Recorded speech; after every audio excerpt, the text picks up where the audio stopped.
ঢুকে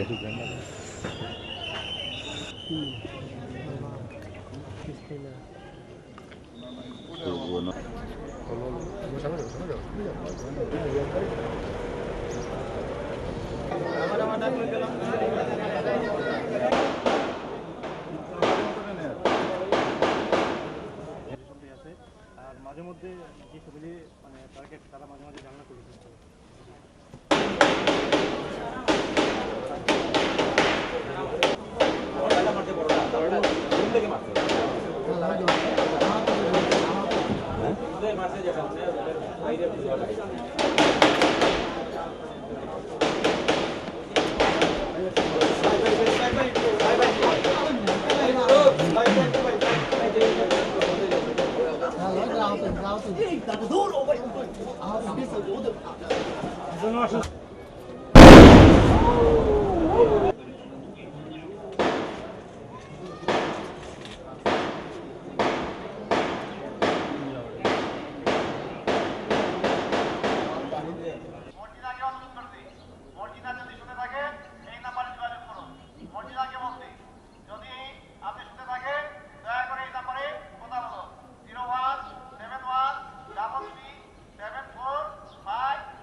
কতজন আছে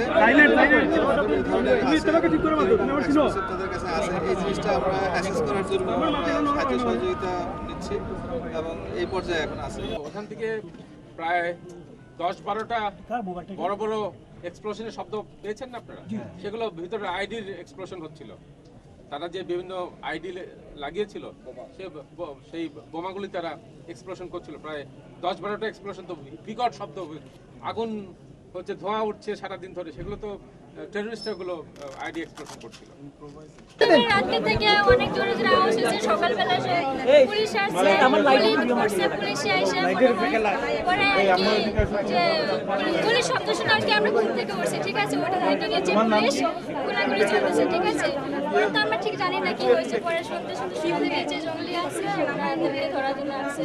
পরে আমাদেরকে দুদিকে পূর্ববাদকে আমরা বিরুদ্ধে সবার কাছে খোঁজ খবর নিয়ে টের পেলাম যে জঙ্গি রাস্তা আছে আমাদের পাশে অনেক কিছু ছিল। খাওয়া দাওয়া না কিছু নেই, রুমা থেকে বেরোতে পারি না। পরে আজকে আমাদেরকে ছাদের থেকে 5 থেকে 3 কাইটে ওই দিক দিয়ে বের করছে। আমি উপজেলা কৃষি অফিস ফেন্সুকুল খেয়ার অ্যাসিস্ট্যান্ট। আমি 3 দিন থেকে অসুস্থ। অলরেডি বৃহস্পতিবারে আমি ছুটিতে ছিলাম, ডাক্তার দেখাইয়া বাসায় শুয়ে আছি। রাত্রে ওষুধ খাইয়া ঘুমাইছি। হঠাৎ করে 7:30টার দিকে একটা শব্দ হয়েছে। আমি হচ্ছে টাটা পড়ছে। তাৎক্ষণিক আমি বেলকুনির দরজাটা খুলিয়া বাইরে এসেছি, দেখি আসলে টাটাটা কোথায় পড়ছে। তখন দেখছি চতুর্দিকে পুলিশ। একজন পুলিশ আমাকে বলছেন যে আপনি ভিতরে যান। এরপর আমি বাসায় কিন্তু তোমার খেয়েও না, আমার বাবি বাড়িতে গেছে, আমি আর আমার একটা বান্ডিল।